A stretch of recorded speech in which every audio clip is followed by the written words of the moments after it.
Welcome to the first video of this godforsaken YouTube channel. 2024 was a year full of ups and downs for me, but one big positive this year was definitely the music. I devoted more of my time than ever before listening to music. Seriously, look at my Spotify rap, it's insane. It was mostly old pop, R&B, and rap, but I definitely paid attention to some of the standout new releases as well.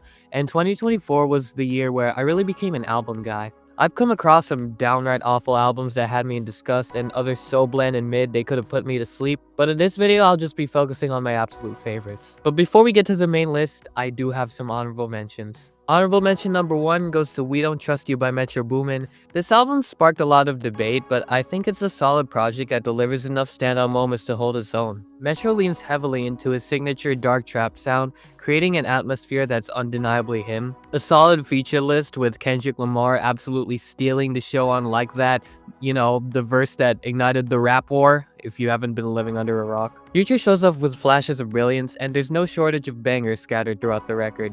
That said, the second half of the album starts to drag, with tracks blending into one another and lacking the spark of the first. A tighter and more focused track list would have done wonders, but even so, there isn't a single track on this album I'd call outright bad. Honorable mention 2 goes to American Dream by 21 Savage. This was the rap record that came in clutch when I desperately needed something new earlier this year. Initially, I was completely hooked. Bangers like All of Me, Red Rum, Dangerous, Nina featuring an incredible Travis Scott collab. Tracks like Letter to My Brother and Dark Days showcasing 21 Savage's growing maturity. But as time passed, it started to sound worse to me. There's a bunch of questionable moments on here, like the ever so infamous line of "It smells like gas, I think somebody pooped." And Doja Cat's ad-libs on NHIE, it's literally just her saying ad-lib. The production, while solid, sometimes lacks the complexity we've come to expect from Metro. But despite all that, the highs far outweigh the lows, and it's an album that still gets regular rotation for me. Honorable mention number 3 goes to Imaginal Disc by Magdalena Bay. This one's definitely gonna ruffle some feathers because this album is already being considered as an all-time pop classic. I wouldn't go that far yet, but I can't deny how bold and memorable it is. It's such an experimental, boundary-pushing pop record that feels like it was beamed in from the future. You know, at first, Mika's vocal delivery caught me off guard. Like, I thought the opening track was mid, but then as soon as I got to Image, the entire album came alive for me. The production is hypnotic, layered, and at times overwhelming in the best way possible. Songs like Death and Romance, Fierce Sex, and Vampire in the Dark, they all sound like pure chaos refined into brilliance. It's ambitious, intricate, and it's completely unpredictable. I'm still letting it grow on me, but one thing's for sure, this is an album you have to experience for yourself. I'm sure you guys are definitely gonna like it. And now, with that out of the way, let's dive into the main list. At number 10, we have Dark Times by Vince Staples. Now, before I listened to this project for the first time, I really did not know what to expect. Vince Staples wasn't someone I was familiar with, but this album made me an instant fan. It's a very intimate, introspective look at the challenges of fame, wrapped in moody, minimalist production that feels haunting yet polished. Black and Blue is one of the best openers I've heard this year, and it sets the stage for Vince's sharp lyricism seen throughout the record. Another one of my favorites is Children's Song. I just love the phenomenal guitar work in the background. And then there's also the incredibly gritty energy of Itofi. What really stuck with me though was the storytelling and Vince's ability to really go deep and hit you hard. Songs like Justin and Nothing Matters are perfect examples. Vince delivers some gut-punching truths about the fleeting nature of life all throughout this record. It's both heavy and cathartic, it's concise, impactful, it's undeniably brilliant. It was between this or Imaginal Disc for the number 10 spot. And me personally, I decided to give the nod to Vince Staples here. I hope enough of y'all agree. Now we're at number 9, and this spot's going to Why Laud by No Worries.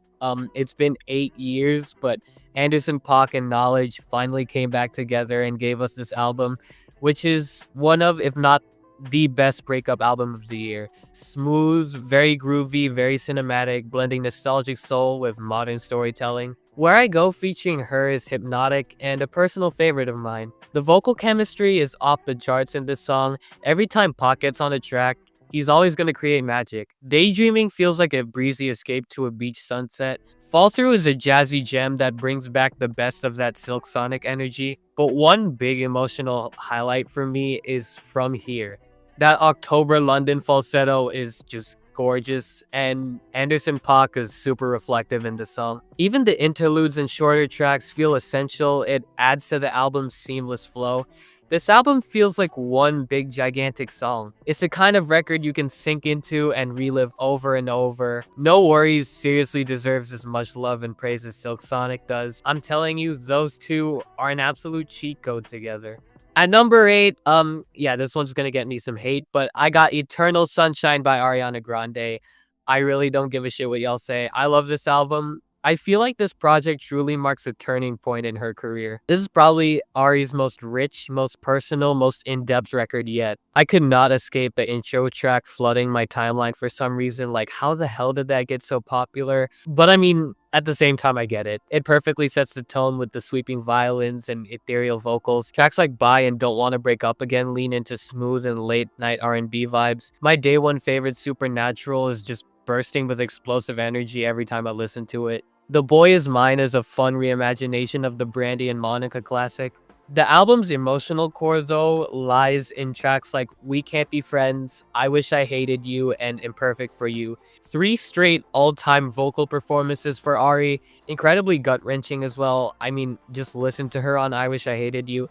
If you're still on the fence doubting how talented Ariana can be as an artist, I'll just tell you to go listen to this album. It just proves that Ari can be more than just a pop star. She's an artist with something to say, and it'll definitely be a wonderful listen. Number 7, you probably expected this one, Hit Me Hard and Soft by Billie Eilish. Yep, becoming a Billie Eilish fan was something that was not on my 2024 bingo card, but that's exactly what happened. This record caught me completely off guard on first listen.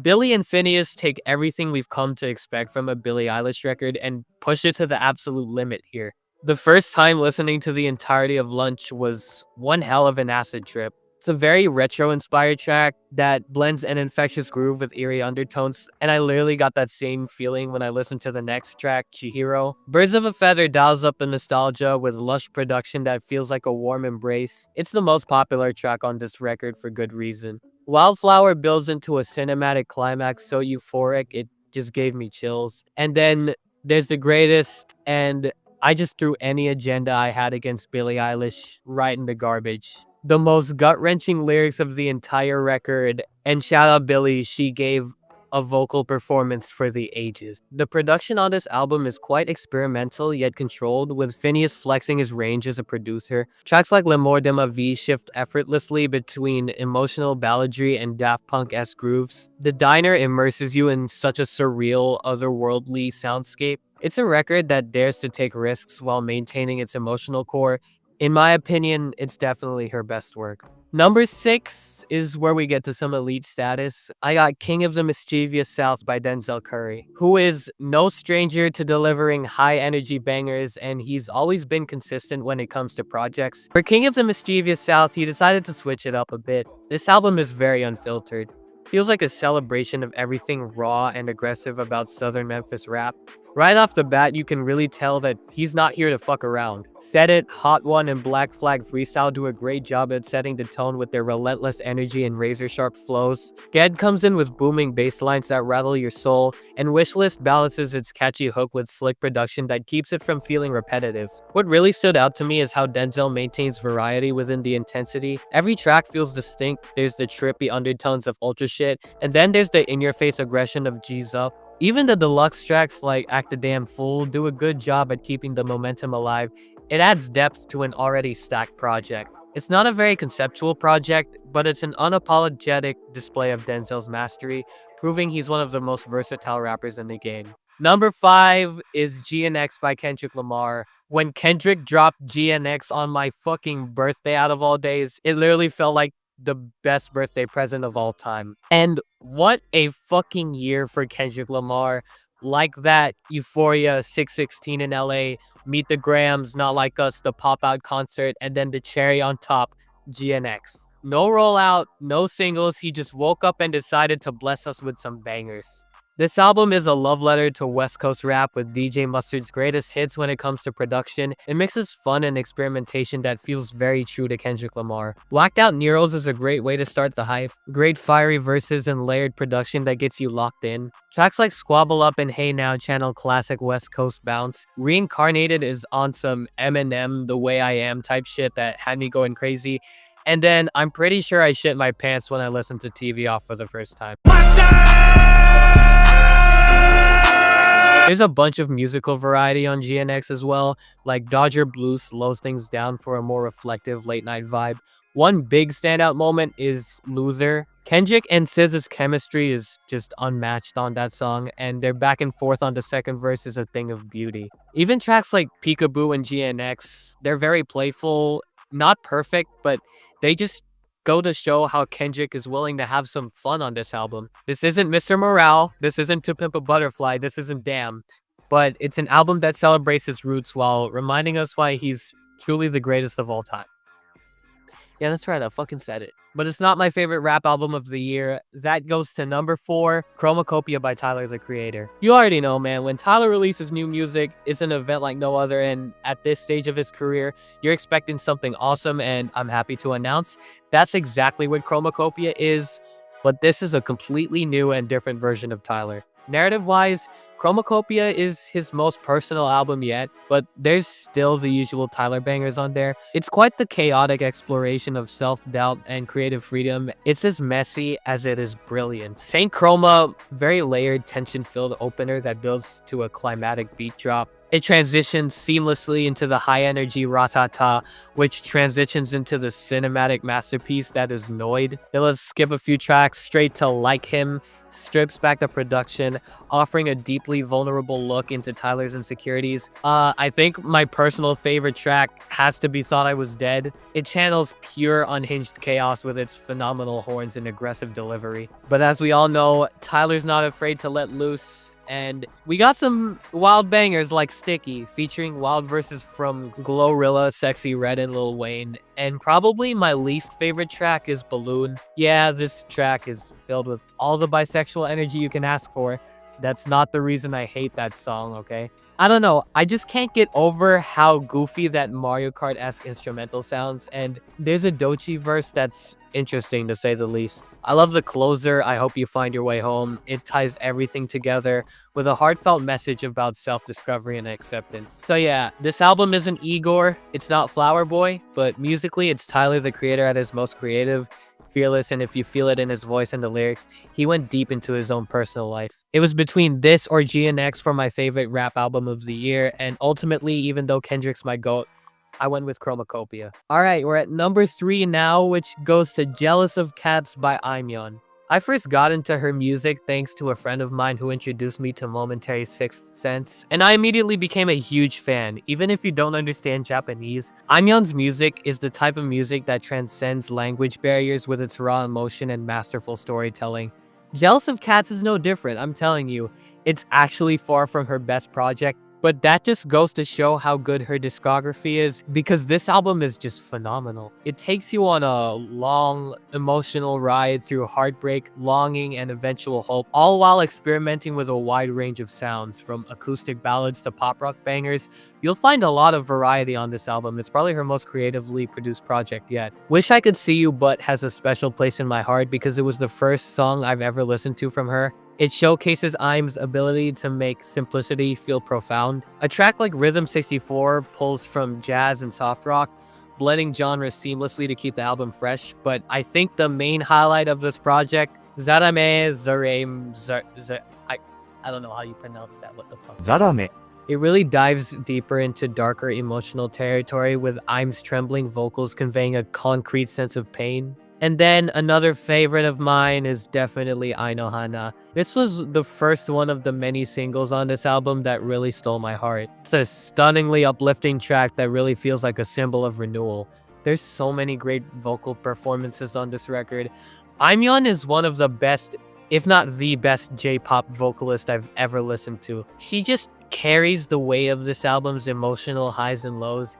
This is a record that doesn't just tell stories, it makes you feel them in your bones. You should go check this album out and the rest of her discography. It rules, trust me. Number 2 is Brat by Charlie XCX. What else can I say about this album that hasn't already been said? This record is pop perfection. This is Charlie at her boldest and most unapologetic. It's a wild manifesto of club culture, emotional vulnerability, and experimental pop pushed to its absolute limits. Charlie's always been a trailblazer, but Brat feels like her crowning achievement, where she finally mastered the art of blending brash, abrasive production with deeply personal lyricism. You start deceptively tame with 360. It's a bubbly, self-assured intro that lures you in before club classic slams you into its bass-heavy, distorted madness. It just tells you shit's gonna go down. Sympathy is a knife dives head first into Charlie's insecurities, with chaotic production mirroring the unraveling she sings about. It transitions seamlessly into I Might Say Something Stupid, a more quiet, contemplative moment that adds melancholy before the chaos kicks back in with Talk Talk and Von Dutch. Another standout to me is So I, very raw and heart-wrenching tribute to her friend Sophie. You can hear the grief in every line. It's one of Charlie's most personal and devastating tracks to date. Even lighter moments like Mean Girls manage to balance the playful energy with a deeper edge, while I Think About It All the Time showcases a much more softer side of this album, as Charlie sings about her thoughts of becoming a mother. But let's talk about Back to Back. This is probably the best produced song of 2024. This is hands down, in my opinion, the album's centerpiece. I don't give a fuck what y'all say. This song is just awesome. It takes the repetitive cycle of toxic relationships, it transforms it into such a hypnotic anthem, culminating in one of the best beat switches I've ever heard in my life. It's bold, it's hawking, and it perfectly encapsulates the unpredictable brilliance of this album. And by the time you reach 365, it's impossible to not feel breathless. This album is loud, messy, and boundary pushing in the best possible way. Hey man, there's a reason Fantano gave this album a 10, and they named an entire summer after this album. And you know what? I'm here to say it. Brat deserves all the praise it gets and more. But it's not my favorite album of the year. That honor goes to Buzz by Nicki. Probably not what you were expecting at all. If there's one thing that I regret in life, it's not discovering Nicki's music sooner. Ever since I first discovered her through Take a Chance with Me, Backburner, Every Summertime, and Low Key, I became such a huge fan of her music. She is my favorite 88 Rising act, and I'm going as far to put her over Joji. Anyway, back to Buzz. This is without a doubt her best work yet. It's a very meticulously crafted journey that creates such a wonderful atmosphere with the instrumentals. Nicole explores love, heartbreak, resilience, and self-discovery with such breathtaking depth. Don't get me wrong, I love Nicole. I thought it was pretty good, but this album really takes Nicki's artistry to an entirely new level. The title track opens the album and immediately sets the tone with its distorted warmth and understated charm, pulling you into a world where every emotion feels amplified. Then comes Too Much of a Good Thing, the first single of this album.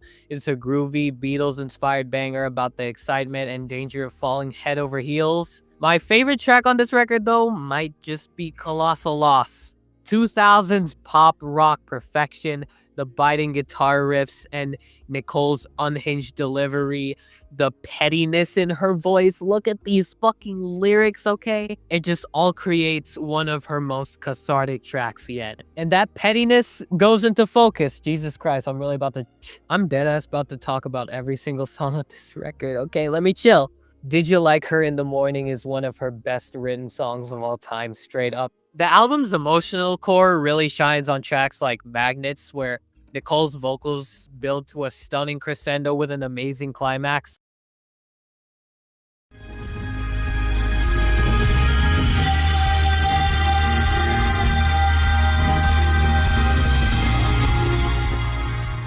A track like Tsunami really showcases Nicole's phenomenal ability to create an atmosphere within her music, layered distortion, and submerged vocals, creating a sonic tidal wave that mirrors the overwhelming intensity of falling in love.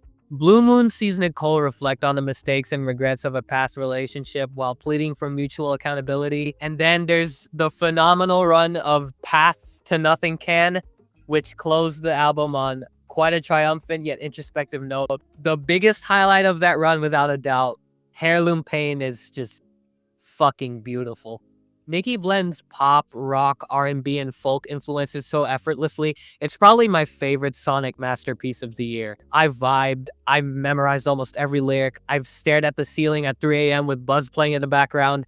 Nicki created such a cohesive yet unpredictable sound that feels entirely her own. I feel like this really should cement her as one of the best indie pop songwriters of this generation of the genre.